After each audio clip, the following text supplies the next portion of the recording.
Football അതൊരു കളിയല്ല, അതൊരു വികാരമാണ്. ജനങ്ങളെ ഒന്നിപ്പിക്കുന്ന, അതിരുകൾ മായ്ക്കുന്ന ഒരു ലോക മഹാമാന്ത്രികതയാണ്.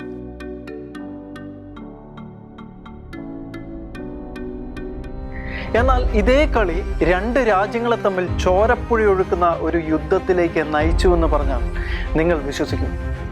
അതെ, ചരിത്രത്തിൽ അതിനൊരു പേരുണ്ട്, ഫുട്ബോൾ യുദ്ധം.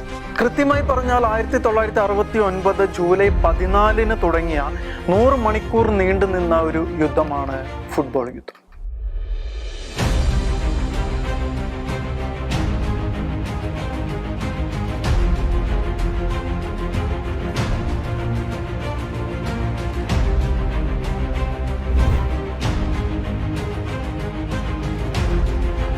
എൽ സാൽവഡോറും ഹോണ്ടുറാസും അയൽ രാജ്യങ്ങളാണ്, ഒരേ ഭാഷയാണ്, സംസ്കാരവും ഏറെക്കുറെ സാമ്യമുള്ളതാണ്. എന്നിട്ടും അവർക്കിടയിൽ വർഷങ്ങളായി വളർന്നുകൊണ്ടിരുന്ന ഒരു അദൃശ്യ യുദ്ധമുണ്ടായിരുന്നു. ഇതിൽ എൽ സാൽവഡോർ വളരെ ചെറിയ ഒരു രാജ്യമാണ്, എന്നാൽ ജനസംഖ്യ വളരെ കൂടുതലായിരുന്നു. ഭൂമി കുറവായിരുന്നതിനാൽ അവരിൽ കുറെ പേർ അതിർത്തി കടന്ന് താരതമ്യേന വലിയ രാജ്യമായ ഹോണ്ടുറാസിലേക്ക് കുടിയേറി. 1969 3 ലക്ഷത്തിലധികം സാൽവഡോറിയക്കാർ ഹോണ്ടുറാസിലെത്തി. കാലം കടന്നുപോയപ്പോൾ അവർ തമ്മിൽ പ്രശ്നങ്ങൾ തുടങ്ങി. ഹോണ്ടുറാസിലെ ഭൂമി ഉടമകളും കർഷകരും രാഷ്ട്രീയ നേതാക്കളും ജനങ്ങളുടെ വികാരങ്ങളെ ചൂടുപിടിപ്പിച്ചു. ദേശീയത അത് വിദ്വേഷമായി മാറി. അപ്പോഴാണ് ആ തർക്കത്തിന്റെ ഇടയിലേക്ക് ലോകകപ്പ് ഫുട്ബോൾ യോഗ്യതാ മത്സരം കടന്നു വരുന്നത്. 1970 ലോകകപ്പിനുള്ള യോഗ്യതാ മത്സരത്തിൽ ഇരു രാജ്യങ്ങളും ഏറ്റുമുട്ടി.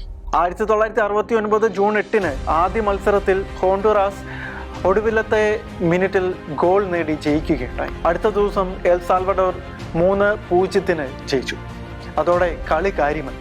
കളിക്കളത്തിൽ ആവേശം കളിയിൽ ഒതുങ്ങിയില്ല. സ്റ്റേഡിയത്തിന് പുറത്ത് ആരാധകർ പരസ്പരം ആക്രമിച്ചു, ഹോട്ടലുകൾക്ക് തീയിട്ടു. സാൽവഡോറിലെ ഒരു പെൺകുട്ടി തന്റെ രാജ്യം തോറ്റ വിഷമത്തിൽ ജീവൻ ഒടുക്കിയത് വലിയ വാർത്തയാവുകയും ചെയ്തു. മൂന്നാമത്തെ മത്സരം മെക്സിക്കോയിലായിരുന്നു. അത് വിജയിയെ തീരുമാനിക്കാനുമായി.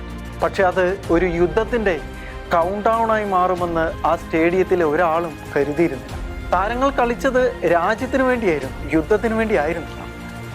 ആ മത്സരത്തിൽ എൽ സാൽവഡോർ ജയിക്കുകയുണ്ടായി. പക്ഷെ കളി കഴിഞ്ഞപ്പോഴേക്കും ഇരു രാജ്യങ്ങളും തമ്മിലുള്ള ബന്ധങ്ങൾ പൂർണ്ണമായും തകർന്ന് തരിപ്പണമായി.